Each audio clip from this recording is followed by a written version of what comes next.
మన లక్ష్మీ శ్రీనివాస జ్యువెలరీస్ వార్షికోత్సవ lucky draw offer. గెలుచుకోండి 1 కేజీ సిల్వర్ వస్తువులు. అప్పుడు కూడా ఆడుకునేవాడిని అండి. బాగానే ఉండగా ముసలోడి కాబట్టి అడుక్కోకపోతే ఆంటనేవారండి, తలకా ఉంచుకునేదండి. అప్పుడు మంచిగా ఉన్నానండి. 30 సంవత్సరాల తర్వాత ఇక చాలా కాకపోయిందండి.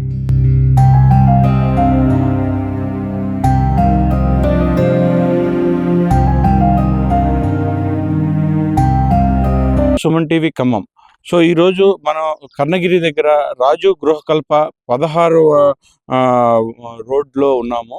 సో ఇది ఎలా ఉంటుందంటే ఏటు ఒడ్డున ఉంటుంది. ఈ మనం ఏదైతే మనకి ఇల్లు వచ్చి ముంచేసిందో మన వరద తీవ్రతకి, ఆ ప్రాంతానికి ఒడ్డున ఉంటుంది. సో ఇక్కడ రావడానికి గల కారణం ఏంటంటే, ఇక్కడ ఆకలి అందరిది అనే ఒక సంస్థ గత కొంతకాలంగా ఒక చిన్నగా మొదలయ్యి, ఒక 5-10 మంది గ్రూపులతో మొదలయ్యి కొంత వందల మంది దీంతో ఒక సేవా సంస్థని నడిపిస్తున్నారు.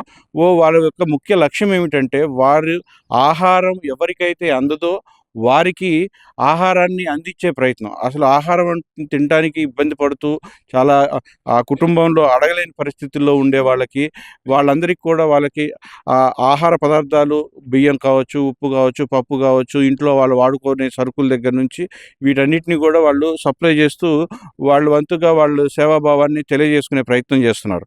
సో ఆ క్రమంలో భాగంగానే ఇప్పుడు నేను చెప్పిన ఏ అడ్రస్ అయితే ఉందో ఈ అడ్రస్లో ఇక్కడ చూస్తే చాలా దయనీయమైన పరిస్థితి ఉంది. ఈ గుడిసె కానీ ఇది కానీ చాలా దయనీయంగా చూడటానికి, అసలు ఇక్కడ అసలు ఎవరు ఉండే ప్రాంతం కాదు, ఏం కాదు. ఇది చూస్తేనేమో ఇది అసలు ఈ వృద్ధుడికి ఇలా ఉన్నాడు. సో ఈ వృద్ధుడికి ఈ ఆకలి అందరిది అనేవారు ఇతనికి సహాయం చేసే నిమిత్తం అయితే ఇక్కడికి వచ్చారు. అసలు ఫస్ట్ ఇతని పరిస్థితి ఏంటో ఫస్ట్ తెలుసుకునే ప్రయత్నం చేద్దాం. సో బాబు, నీ పేరేంటి? ఏమయ్యా? వెంకయ్య సార్ గారు. వెంకయ్య అండి. ఇంకా ఏంది అసలు మీరు ఏంటి, ఇల్లు ఏంటి, ఇది ఉండడం ఏంటి, నీ పరిస్థితి ఏంటి, ఈ వాలకం ఏంటి, ఎందుకు ఇలా ఉన్నావు? బజార్లమ్మకి చెట్ల కింద ఉంటున్నాను అండి అని మనవి చేసుకున్నాను అండి. ఇల్లు గల్ల వరకు అండి ఉండు. సరే, ఫస్ట్ నీ అసలు దేవుడు గొల్లపాడు అండి. గొల్లపాడు. నీ పేరు వెంకన్న. మరి నీకు భార్య పిల్లలు లేరా? వెంకయ్య అండి. ఈ 2 ఆడపాపలండి. 2 పెళ్లి చేసిందండి. ముత్యాలు కూడా ఒక పాపనిచ్చిందండి. వెంకటాపాలం ఒక పాపనిచ్చిందండి. ఆవిడ వెళ్ళిపోయిందండి. ఖమ్మంలో ఉంటుందండి అంట్లు కట్టడానికి, జూబ్లీ క్లబ్లో అండి. ఒక 10 సంవత్సరాలు. నువ్వు ఆల్రెడీ నీకు సంసారం ఉందంటున్నావు, ఆల్రెడీ పిల్లలు ఉన్నారంటున్నావు, వాళ్ళకి పెళ్లిళ్ళు అయిపోయా అంటున్నావు.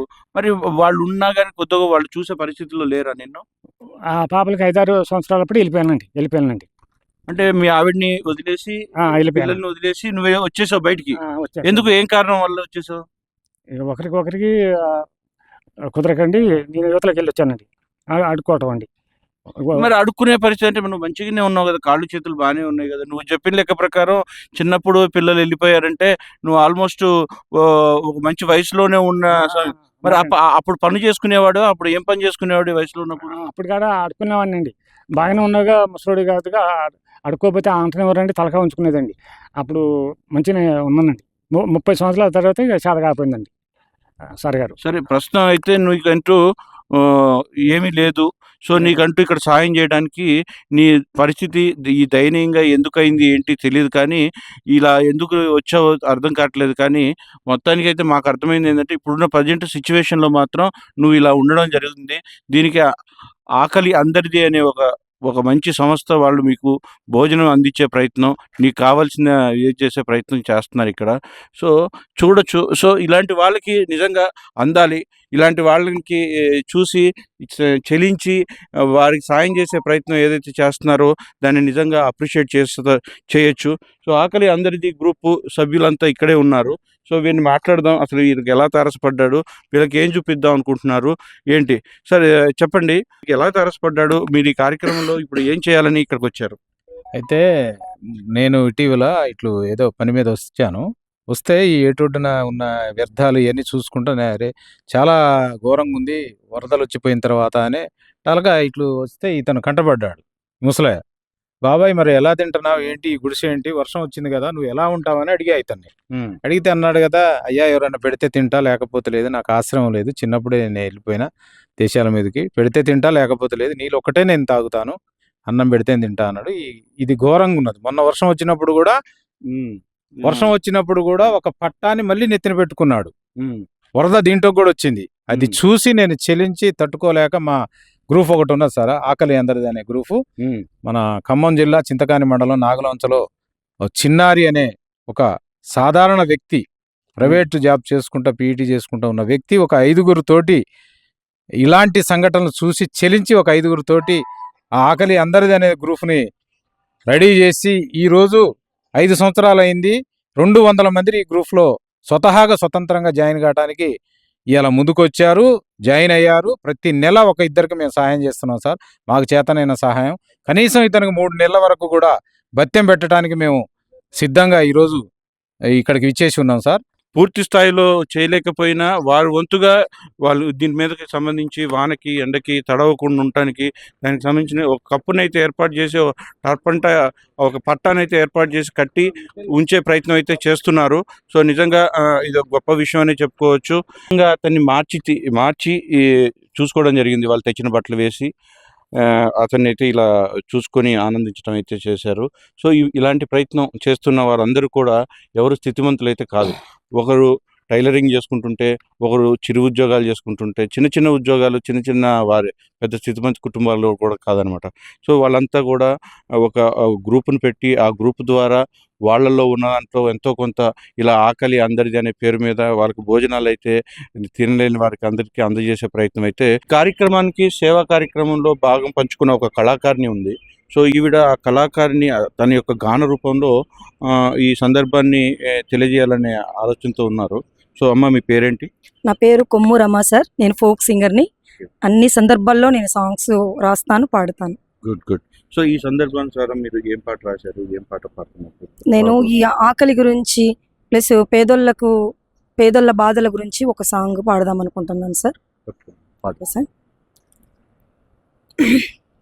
ఉన్నవాడు మేడ మీద మేడలెన్నో కడుతూ ఉంటే, లేని వాడికి ఉన్న నీడే నేల కూలి చెదురుతుంటే, ఇదే నా దేశం మారిన తీరు, ఇదే నా దేశం మారిన తీరు, చూడవే పేదల ఆకలిపోరు, రాష్ట్రంలో రాజకీయ జెండాలు తప్ప మరేమీ మారలే, అడగవే అమ్మా ఈ భారతదేశం వెలుగుతుందట, అడగవే అమ్మా ఈ భారతదేశం వెలుగుతుందట, అడగవే అమ్మా. కలిగినోళ్ళ కలికి మేడకెదుటే మురికివాడ, కారులోన దొరల జోరు, కాల కడుపుతో తిరుగునొకరు, ఇవే నా మార్పుకు ఆనవాలు, అప్పులతో ఎత్తెను రాళ్ళు, దేశంలో రాజకీయ జెండాలు తప్ప మరేమీ మారలే, అడగవే అమ్మా ఈ భారతదేశం వెలుగుతుందట, అడగవే అమ్మా. ఇదొకటి సార్. మా నాన్నగారు లాగానే చాలా చక్కగా పాడారమ్మా. చాలా అర్థవంతంగా, చాలా ఆలోచింపజేసే విధంగా అయితే చెప్పుకోవచ్చు. చెప్పండి సార్. ఇదొకటి సార్. మా నాన్న చూసామమ్మా, ఆల్రెడీ నువ్వు నూనె రాయటం, బట్టలు మార్చడం. అదే సార్, అందుకే నేను మా నాన్నకు చెయ్యిని ఇది చేసింది అనిపించింది, అందుకే నాన్న మీద ఒక సాంగ్, ఒక పల్లె. అలల మీద సాగేటి నావరా, నన్ను పూల మీద నడిపే తోవరా, అమ్మ తప్ప నాన్నకు సరిదూగునెవరురా, అమ్మ తప్ప నాన్నకు సరిదూగునెవరురా, మా నాన్న కూడా అమ్మకోలే అమృతమేరా, నాన్నరా మా నాన్నరా, కడుపున మోసేది అమ్మే అయినా, నన్ను కన్నుల్లో దాచేది నాన్నరా, గుండెల మోసేది అమ్మే అయినా, నాకు కొండంత బలము మా నాన్నరా,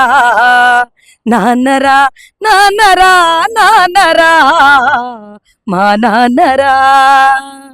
కంటికి చిక్కనిది నాన్న మనసురా, ఏ కవులకు అందనిది మా నాన్న ప్రేమరా.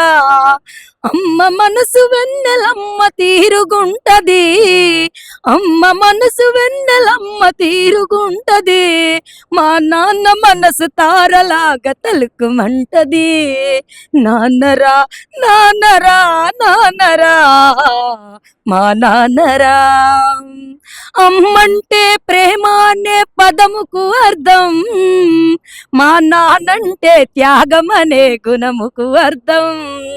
ప్రేమ త్యాగం రెండు అమ్మా నాన్నలు, ప్రేమ త్యాగం రెండు అమ్మా నాన్నలు, వీరిద్దరికి సరిదూగరు లోకాన దేవుళ్ళు. నాన్నరా నాన్నరా నాన్నరా మా నాన్నరా, నాన్నరా నాన్నరా నాన్నరా మా నాన్నరా. అద్భుతం అద్భుతం అమ్మ. ఒక నాన్న గురించి ఇంత చక్కగా పాట రాసి పాడి ఇంత వినిపించాను. చాలా హార్ట్ఫుల్గా, చాలా హృదయానికి హత్తుకునేలాగా ఉంది. సో నిజంగా చాలా బాగా పాడారు. సన్నివేశానికి తగ్గట్టు ఇక్కడికి వచ్చి వాళ్ళ నాన్నని అతనిలో చూసుకున్నానని చెప్పడం, ఆ నాన్న గురించి గుర్తు చేసుకుంటూ పాట పాడడం చాలా నిజంగా ఆవిడ భావోద్రేకాలకు లోనారని కూడా చెప్పొచ్చు. చాలా సంతోషం అమ్మ. కళాకారిణిగా నిజంగా ఇలాంటి వాళ్ళని మనం ప్రోత్సహించాలి, ముందుకు తీసుకెళ్ళి మనం చూపించే ప్రయత్నం చేయాలి. చూస్తున్న ప్రతి కూడా వాళ్ళ వంతు వాళ్ళు సహాయ సహకారాలు అందించి ఇలాంటి వాళ్ళకి చేయూతనివ్వాలని కోరుతున్నాం. ఆకలి అందరికీ అనే ఒక స్వచ్ఛంద సంస్థ వచ్చి ఆ యొక్క ముసలతనికి తోడు ఎవరు లేరండి. భార్య పిల్లలు అందరూ వదిలేశారు. ఒక 10 సంవత్సరాల నుంచి ఇదే ఏరియాలో ఒక ఏట్లో చిన్న పాకేసుకుని ఉండేవాడు. మొన్న వచ్చినటువంటి వరదల్లో ఆ పాకలు కొట్టకపోతే ఇక్కడ స్థానికులే వాళ్ళకి ఆ ప్లేస్ ఇచ్చి ఆ కర్రలు పెట్టి ఆ గృహాన్ని నిర్మించారు. ఆ విషయంలో వాళ్ళకి మేము ఎంతో కృతజ్ఞత తెలియజేస్తున్నాం. మేము ఇక్కడ ఉండేటటువంటి సమయంలో మేము ఏదైనా ఫుడ్ ఐటమ్ ఇస్తే తప్ప మనీ ఏది ఇచ్చినా అతను తీసుకోడు. అతను లోకల్లో మామిళ్ళగూడెం నుంచే అతను వచ్చినట్టు మాకు సమాచారం ఉంది. ఈరోజు ఈ సుమన్ టీవీ కానీ ఎస్టీవీ సార్ సుమన్ టీవీ కానీ ఆకలి అందరికీ అనే టీము వాళ్ళందరికీ కృతజ్ఞతలు తెలియజేస్తున్నామండి. ఆయనకి 3 నెలలు సరిపోను కిరాణా సరుకులు అందించడం జరిగింది. దీనికి మేమందరం ఎంతో సంతోషిస్తున్నాం sir. Thank you. Thank you. మీ భావన ఎలా ఉంది? మీ స్థానికంగా ఉండి మీరు కూడా ఏదో ఒక రూపంలో అతనికి ఆకలిని తీర్చే ప్రయత్నం చేస్తున్నారు. నాకు ఆకలి అందరికీ అనే టీం వచ్చి వీళ్ళకి ముసలతనికి హెల్ప్ చేసినందుకు చాలా సంతోషంగా ఉందండి. ఇక్కడ ఉండే లోకల్ వాళ్ళు కూడా ఆయనకి హెల్ప్ చేస్తూనే ఉంటారు. ఫుడ్ విషయంలో మనీ ఇచ్చినా కూడా ఆయన ఏమీ తీసుకోడు. ఆయన మంచి మనసున్న వ్యక్తి. Thank you. థ్యాంక్ యూ అండి. చూడొచ్చు, ఇలాంటి కార్యక్రమాలు మరెన్నో చేయాలని, ఇలాంటి కార్యక్రమాలని ముందుకు తీసుకెళ్లాలని చెప్పేసి వీళ్ళని చూసి ఇంకెంతోమంది ఇన్స్పిరేషన్ అయ్యి ముందుకొచ్చి వీళ్ళతో చేతులు కలపాలని సుమన్ టీవీ మనస్ఫూర్తిగా కోరుకుంటుంది.